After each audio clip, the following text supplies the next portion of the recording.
मार वाले कौन है, उनके पीछे पुलिस है या नहीं है।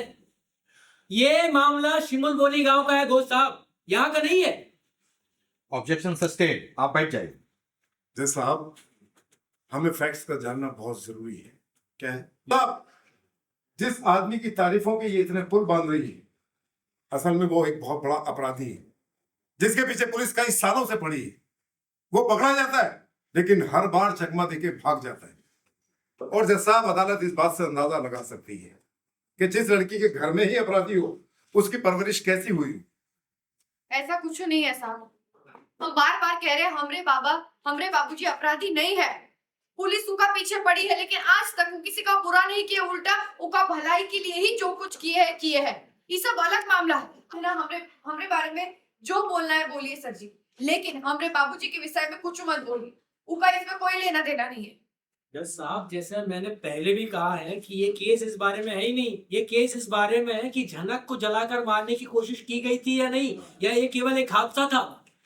मैं घोष जी से भी अनुरोध करूंगा कि इधर उधर की बातों में केस को ना भटकाकर मेन मुद्दे पर आए। ऑब्जेक्शन सस्टेन, आप बैठ जाइए। जज साहब, बैकग्राउंड जानने के लिए सवाल जवाब जरूरी है, इससे आपको फैसला लेने में आसानी होगी। No no mister Ghosh, I don't permit this. आप सीधे सीधे केस के मुद्दे पर बात कीजिए।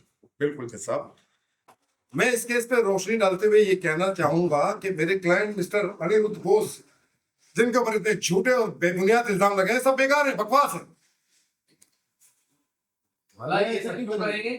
झनक जैसी एक लड़की जिनका इनसे कुछ लेना देना नहीं, दुश्मनी क्यों करेंगे? बताइए, बड़ा आदमी। भला ऐसा क्यों करेंगे?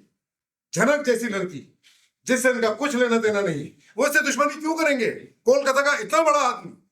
और ऐसा भी नहीं है कि झनक की वजह से अनिरुद्ध जी की बेटी की शादी नहीं हो पाई। और ऐसा भी नहीं है कि झनक की वजह से अनिरुद्ध जी की बेटी की शादी नहीं हो पाई।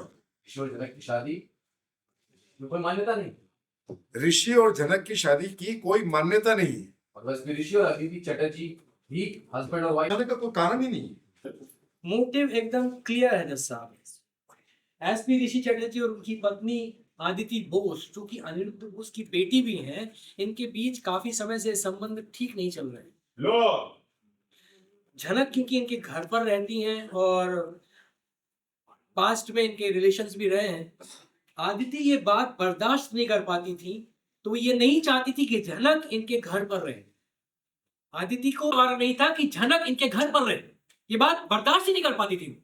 ऑब्जेक्शन माय लॉर्ड, ये बात बिल्कुल सही नहीं है, बल्कि अदिति इसको अपनी छोटी बहन की तरह अपने घर लेकर आई।